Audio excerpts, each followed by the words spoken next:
Hey guys, I don't usually do videos like this anymore, but I thought this would be a great idea, since you guys seem to really like that Jimmy video. I hope this robot voice is still okay. So I'll give you a brief history of the band's music.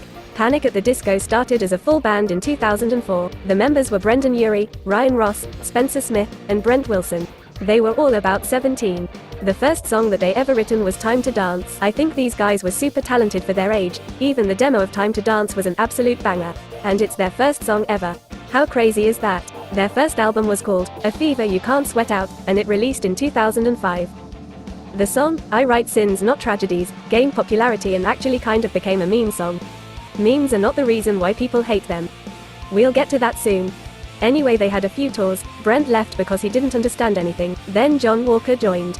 And then in 2008 they released another album called Pretty Odd, which is really good for some reason. Then a year later, Ryan was like, wow, I really like the genre retro rock, I think we should stay in that genre, and Brendon was like, I think I would rather switch genres. And Ryan was just like, oh hell no. I mean, I guess I'll leave then. So yeah, Ryan left the band and just made solo music. And then John left too for some reason. But they were still friends with the others, so then Dallin Weeks joined. So the only members who didn't get affected were Brendon and Spencer Smith, and then out of nowhere in 2011 they release an album called Vices and Virtues. Then soon they make another one called Too Weird to Live Too Rare to Die, and then Spencer left. So all the members left, but there's still Brendon, wanting to continue the band. So he makes it into a solo project, and keeps the name Panic at the Disco, and kept making albums. High Hopes became a really known song. The album after that came out recently. Anyway, yeah, people hate Brendon Urie, or Panic at the Disco now. But why exactly? Well, you see. Well, they encourage your complete cooperation.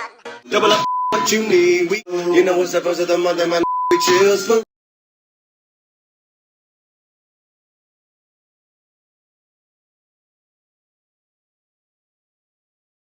I wish I was born black, so I can wear the clothes I wear without getting made fun of.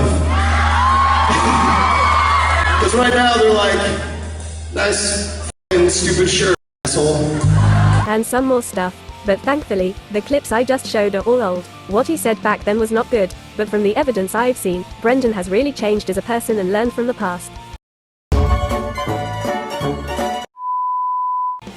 That's my opinion.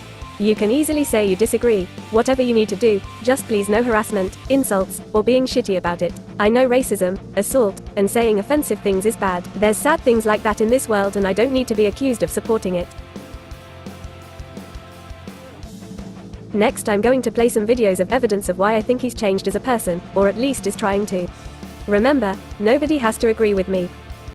It is an absolute fucking horrific tragedy what happened to George Floyd.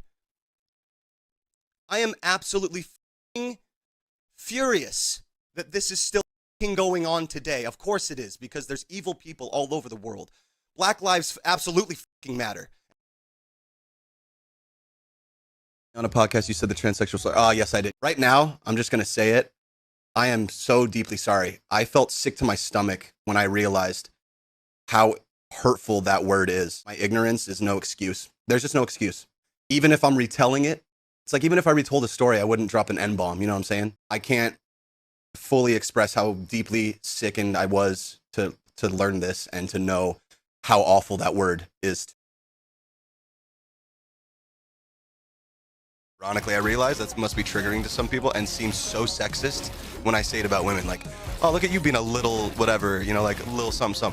But I say that all the time.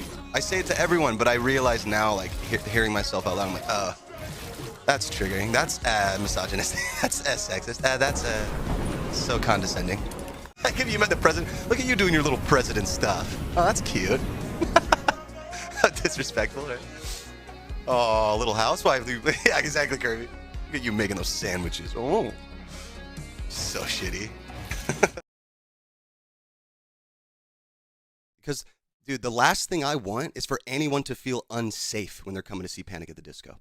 Moving forward, we'll also be holding mandatory anti-harassment training sessions for anybody who works for the band. You know, I'm a different person than I was 5 years ago. I mean, hell, dude, 5 months ago. And while that doesn't change the past, we can make things right for the future. And I really want to get this right. I think he changed from his past, and that's a good thing. And it's okay if you agree with Patrick.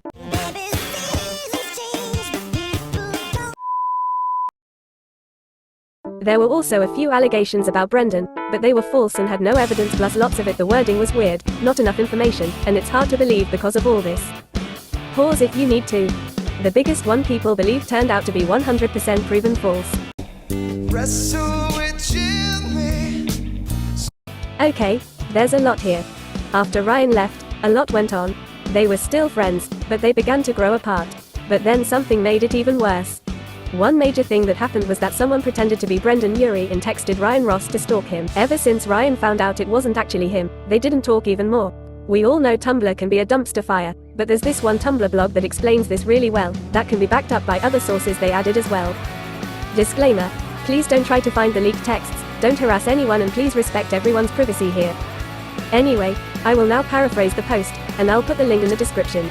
In 2012, an obsessive panic fan used the internet to force theirself into the lives of the band members, most known for catfishing Ryan Ross for about 9 months after pretending to be Brendon Urie. This fan was weirdly obsessed with Brendon Urie and his wife, and they didn't even really like Ryan. They ran many fan blogs about the Uries, which would often release pictures that nobody saw online yet, or not public. The people following the blogs thought it was cool and all that new photos were posted, but they had no idea that the poster got the pictures through stalking. They also hacked lots of accounts of people that were friends with Brendon Urie, and even made accounts pretending to be their family members, got their personal information, etc. The person eventually hacked someone else close to the band's Facebook, messaged Ryan and got his phone number. They pretended to be Brendon, wanting him and Ryan to be close friends again, which they thought worked, but no. Ryan Ross started texting this person who he thought was Brendon a lot. This went on for about 9 months. This person was so obsessed with Brendon that they could copy his speech patterns really well, so Ryan literally thought he was talking to him. In August 2013, the person began to regret their decisions. Several Tumblr users figured out what they were probably doing with the Facebook accounts. One of them got her to confess. They admitted to contacting Ryan, which no one knew about yet. They had looked for details and got him to talk about people leaving panic, family issues, and more. She talked about all the information they got. The person who got him to confess quickly messaged Ryan's former manager Shane about it, and thankfully he surprisingly took them seriously. When Ryan found out, he was embarrassed and terrified. Then he got back to the worried fans, confirming it actually happened. Yep, that was insane. It was a terrible thing that happened to Ryan. It caused him a lot of trust issues and worry, cause after this happened he posted some stuff that clearly showed he was done with people's bullshit. Then saw Brendon again in real life. Brendon decided to try to be friends again, but Brendon said he did not text him back. This made people think they now hated each other, but they were already growing apart, and after what just happened I could see why Ryan didn't respond. They also made an apology, and it looks like Brendon Urie's wife made a statement on how they forgave and forgot. I'm glad Ryan Ross is probably doing well now. Recently he's been playing with other bands and made music with his friend Zed Berg, who actually has really great music. I recommend you check her out.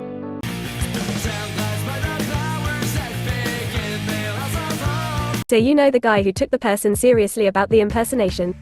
Here's why I find it surprising. Turns out he was a piece of crap. Yeah, this guy harassed and bullied fans of many things and people. Said he wanted all Fall Out Boy fans to die horrible ways, in a similar tweet about 5 seconds of Summer fans. He also pretty much told random people to yeah. Some of you might think it was joking. No, this was far from that. He literally tagged people and harassed them. Also said terrible things about Patrick Stump and Pete Wentz's kids. But a good thing is that he got absolutely destroyed by Patrick Stump. Shane Morris also impersonated Ryan Ross on Twitter and Facebook and started false rumors. Ryan Ross wasn't online much, so he had no idea about any of this until Zed Berg tweeted about it, and soon he was removed from everything. He never apologized, and there's literally zero evidence he changed or made peace with Fall Out Boy and others. He just acted like nothing happened. Yeah, that was an absolute dumpster fire. Have you ever wanted to disappear? You guys probably want me to talk about that very cursed fanfiction, but all I'm gonna say is that it was absolute wasted talent. I'm baffled that it was written by a grown-ass 30-year-old woman. Like, bro, go pay your taxes or something instead of being how you describe a Discord mod and writing milk smut about 2 real-life people. I'm not surprised that she went to jail for a similar thing to Jimmy Urine. Like, man, you gotta have some pretty bad untreated mental problem. It's pretty creepy how I'm hearing she referred to Ryan Ross as the younger boy in like every sentence. Is that not weird? Especially since, again, this is a grown-ass woman. That's what I think of this cursed fanfiction. I hope the author got the help she needs.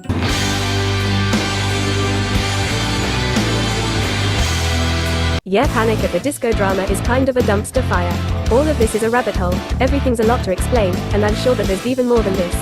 I really hope you enjoyed, and please remember that you don't have to agree with my opinions. Stay cool in the comments.